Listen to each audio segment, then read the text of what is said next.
High all government job aspirants, welcome to my YouTube channel JN studies for government jobs. তো আমি ICDS supervisor জন্য specially এবং তার সাথে ডাব্লিউবিএসআই মেন্স এবং মিসলেনিয়াস মেন্সের জন্য যারা প্রিপারেশন নিচ্ছ, তোমাদের এই প্রশ্নটা কাজে লাগবে, বিশেষ করে আইসিডিএস সুপারভাইজারের জন্য।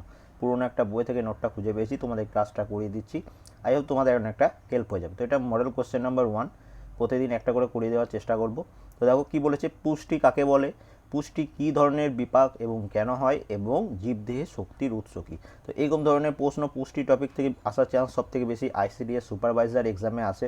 তো দেখো সবার প্রথম এখানে কীভাবে অ্যান্সার দিয়েছে, তোমরা খাতায় এটা নোট ডাউনও করে নিতে পারো। তো কী বলেছে দেখো, যে ধারাবাহিক ও সম্মিলিত উপচিতি বিপাক পদ্ধতিতে খাদ্য গ্রহণ, পরিপাক, শোষণ ও আত্মীয়করণ ও বহিষ্করণের মাধ্যমে, বিশেষ করে প্রাণীদের ক্ষেত্রে ব্র্যাকেটে লিখতে পারো, অথবা সংশ্লেষ ও আত্মীয়করণের মাধ্যমে, যেটা উদ্ভিদের ক্ষেত্রে হয়ে থাকে, জীব তার প্রয়োজনীয় শক্তি অর্জন করে।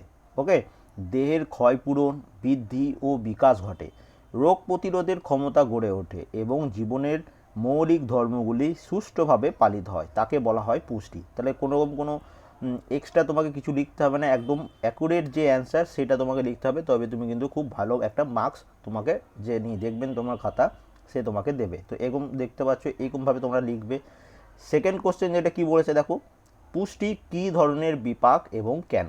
তো কিছুক্ষণ আগে প্রথমেই পড়লাম যে পুষ্টি হচ্ছে উপচিতি বিপাক।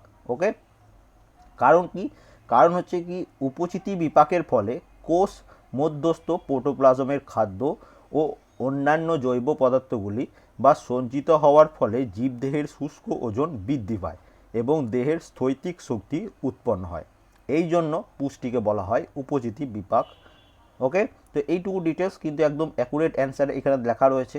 তো তোমরা এটা অবশ্যই পড়বে। এবং লাস্ট প্রশ্ন যেটা রয়েছে দেখো, সেটা কি বলেছে, জীবদেহের শক্তির উৎস কী। তো জীবদেহের শক্তির উৎস হচ্ছে, জীবদেহের শক্তির উৎস হলো খাদ্যের মধ্যে সঞ্চিত স্থিতিশক্তি।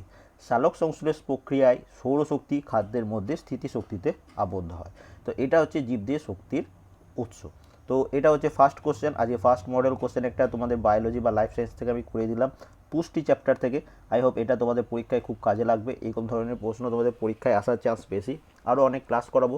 ভিডিওটা ভালো লাগলে একটা লাইক করে দাও, চ্যানেলে নতুন হয়ে থাকলে সাবস্ক্রাইব করে নাও এবং ভিডিওটা অবশ্যই শেয়ার করবে। আমাদের টেলিগ্রামের লিঙ্ক এই ভিডিওর ডিসক্রিপশনে দেওয়া রয়েছে, সেখান থেকে জয়েন করবে। And thank you for watching.